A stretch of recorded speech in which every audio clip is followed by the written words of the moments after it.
I'm having a good morning today, you guys, because I just learned something. This is the smallest species of snail in the world, and it was just discovered in Vietnam in a cave. It's called Angustopila samion, and the samion doesn't mean like salmon. It's spelled P-S-A-M-M-I-O-N, which is, it comes from a Greek word for sand, because they're smaller than grains of sand. That's a ballpoint pen there. Look at how little they are. I love them. I love them, and I hope you love them too. Ronald McNair was born in 1950 in Lake City, South Carolina. And when he was 9 years old, he went to the library and picked out a few science books and asked to check them out. But the librarian told him that not only was he not allowed to have those books, but that he needed to leave immediately because he was black and that library was segregated. So Ronald McNair, at just 9 years old, in 1959, in the middle of South Carolina, not exactly a safe place to be doing this, sat down on the countertop and refused to leave without the books. The librarian, of course, called the police, and when they arrived, they were so taken aback by the fact that this kid just wanted to study science that they told the librarian that this isn't worth it, and that she needs to just let the kid take the darn books and go, which she did. Ronald McNair went on to earn his PhD in physics from MIT, along with 2 other honorary doctorates, and from there, he became a NASA astronaut. And while, unfortunately, he died when the Challenger exploded in 1986, if you look up the library in Lake City, South Carolina today, you'll find that it has been renamed to the Ronald McNair Life History Center. Dr. McNair has been a hero of mine for a very long time. He was a great scientist, and he's a role model for people like me who love getting in a little bit of good trouble. But he's not the only black scientist who I would call a hero. In fact, when I first went back to college for my very first degree, which was in education, I knew that I wanted to teach science, but I didn't think that I was smart enough to ever know it and do it myself. So I took a class called Intro to Bio for Non-Majors. And the professor of that class was a black scientist named Dr. Taylor, who told us that he makes it his mission every single year to turn at least one student into a biologist. And he did. He answered questions for me and helped me understand evolution on a deeper level for years after I left his class. And he absolutely changed my life. So today, I'd like to make this video to say thank you, Dr. Taylor. And thank you, Dr. McNair. And happy Black History Month, everybody. Howdy. So I have been recording all day long, and I am absolutely exhausted. But this comment genuinely tickled me, so I wanted to make a little video about it. So a couple of days ago, I posted a video about 2 black scientists who I admire. One of whom struggled with segregation as a child and then grew up to become an astronaut. The other of whom was an early college professor of mine who inspired me to become a biologist. And this person was so upset about the fact that I talked about black people, I guess. I don't know. I thought that maybe it was that they didn't want to hear about politics, but the actual phrasing that they used was heartwarming black stories. What is that? And also, if segregation is still like a contentious political issue for you, woof. And so this person told me to just not talk about race anymore. They said that I need to quit talking about these things and that I need to just stick to science, which is what I get told every single time I make any video that isn't just directly quoting a science textbook. And I told this person in no uncertain terms, that's not going to happen. I want to talk about these topics. These are important topics. I'm going to keep talking about these topics. If you don't want to hear it, that's totally fine. Feel free to unfollow me. You're not going to hurt my feelings. And this was their response.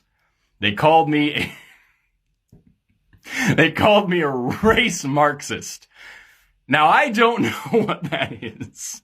So I looked it up. And there's nothing for that on Google. There's nothing about race Marxists or race Marxism, of course, but there is just a deluge of insanity about critical race theory. A bunch of crazy nonsense about critical race theory and what it is and what it isn't, which is what I expected. Because anytime I see words like Marxism and race in the same sentence, 9 times out of 10, it's somebody who doesn't know what critical race theory is, globbing together as many different buzzwords as they can to spew them on the internet. And what tickles me so much about this is that I actually studied critical race theory and Marxist theory in grad school, because I'm a biologist that studies humans. And these are important topics in post-processual archaeological theory. These are ideas that you should have at least a little bit of a handle on if you want to have intelligent conversations about early human civilization, about human behavior. If you want to compare and contrast ideas in archaeology, you should know a thing or two about this stuff. And what strikes me about them is that they're a lot like evolution, in that I have yet to meet a single person who hates these ideas and vilifies them and thinks that they're corrupting the youth and that they need to be banned from public schools, who can also define them. People hate these concepts. Not a clue what they are, but golly, are they against them. So if you're a race Marxist like me, smash that follow button, because I have no idea what this channel is, but it's only getting weirder. Is it working?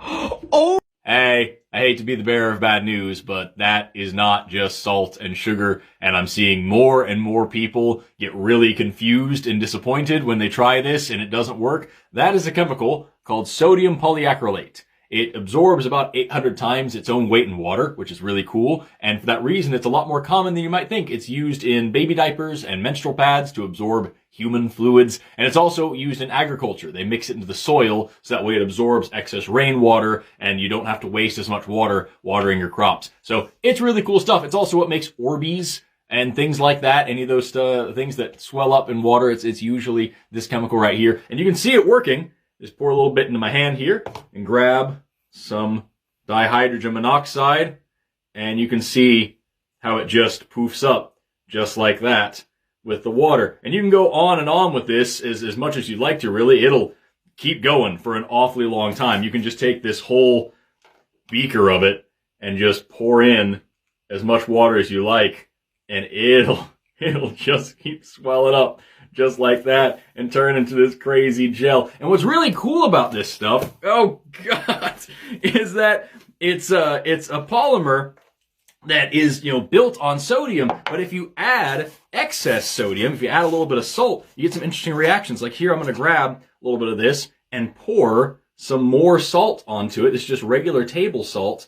And what happens is the salt disrupts the attractive force between the water and the polymer, and so it turns back into water. You see it's just completely melting here in my hands. How awesome is that? So yeah, this is just chemistry. It's not anything magic. It's not something you can do with, just table salt and sugar like these people are claiming. It's just a really fun party trick. This is instant snow that you can buy on Amazon. It's the exact same stuff. And use this for science shows and magic shows everywhere. So yeah, hope that helps clear this up. Science is awesome, and thank you so much for sending me this video. And now I have to figure out how to turn off my phone with this all over my hands. If we infuse hydrogen into water, does that make it H3O?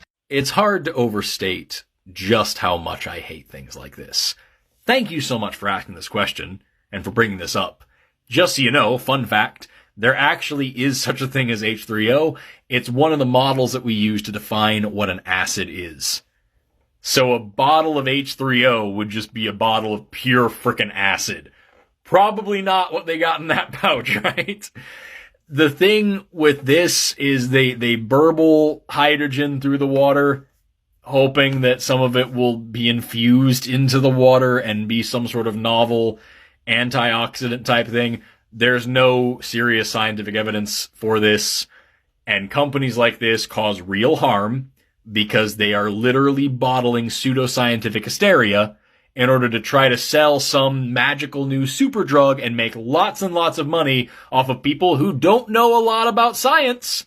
And so they buy this, like you said, thinking that it'll fucking cure cancer, and then they don't go get real medicine. Or they'll take Like, something like, oh, you can't drink distilled water because that'll pull the electrolytes out of you. There's a little bit of science behind that, but that only happens in like extreme cases where you're drinking nothing but gallons of distilled water. And so they take something with a little bit of truth in it and blow it way out of proportion to sell more fancy mineral water. Or they say, oh, we have this alkali water and you just put lemon juice in it and then it's super healthy. Well, lemon juice is acidic, which means it's going to neutralize the alkali water, so it's not alkali water anymore. It's just water. 99.99% of the time, if the water isn't fucking salt water and it doesn't have any poop or parasites in it, you passed it through a filter and it's clean water, it's water. It's just water, and you can drink it like water because it's water. And things like this, where companies make these incredible health claims, they're making people think that they're not even drinking water properly, and that makes them distrustful of science, and that makes them spend money on these things that we already don't have because we're in a horrible recession in a capitalist hellscape in the middle of a pandemic. So just thank you for bringing this up, and I know this is more than you bargained for, but yeah, water's water. There's no benefit to drinking what's in that pouch beyond drinking normal tap water. Unless you live in Flint, I guess.